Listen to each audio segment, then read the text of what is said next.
En la enseñanza anterior vimos cómo el pecado entró en la humanidad con la caída del hombre. Surge una pregunta importante que nos debemos hacer. ¿Qué ocurrió después con ese pecado en el corazón del ser humano? La Biblia nos muestra que el pecado no se detuvo en el Edén, sino que comenzó a manifestarse en la vida del hombre. Este es el tercer estudio del resumen cronológico de la Biblia.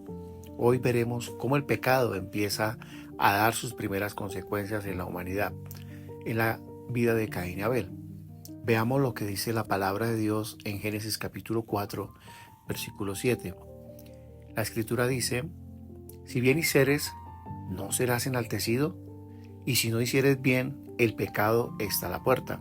Con todo esto, a ti será su deseo y tú te enseñorearás de él. Dios le habla directamente a Caín y le revela una verdad muy importante. El pecado está a la puerta. Esto quiere decir que está cerca, acechándolo.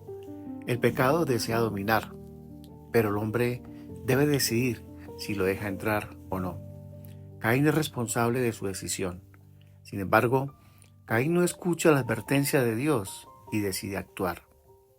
Esto lo vemos en Génesis capítulo 4, versículo 8. Caín se levantó contra su hermano Abel y lo mató. Aquí vemos el primer homicidio en la historia de la humanidad. El pecado que comenzó en el corazón termina en acciones. En Santiago capítulo 1, versículo 15 lo confirma. Dice que después que ha concebido, da a luz el pecado.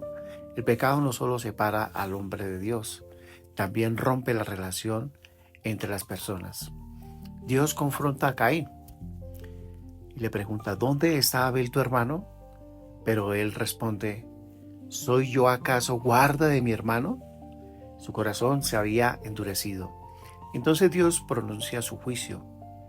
Esto lo encontramos en Génesis capítulo 4, versículo 12. Cuando labre la tierra, no te volverá a dar su fuerza. Errante y extranjero serás en la tierra. Eso quiere decir que, aunque trabaje la tierra, ya no le dará el mismo resultado y vivirá sin estabilidad, sin un lugar fijo. Este acontecimiento nos muestra cómo avanza el pecado. Entra, domina y destruye.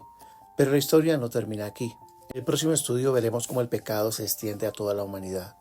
Y esto nos lleva a un momento clave, que estaremos viendo en el siguiente estudio. Así que acompáñame en este recorrido por la palabra de Dios y recordemos esta verdad: el pecado destruye, pero solo en Dios encontramos vida y restauración. La palabra de Dios es verdad y vida. Siémbrala y cosecharás vida. Dios les bendiga.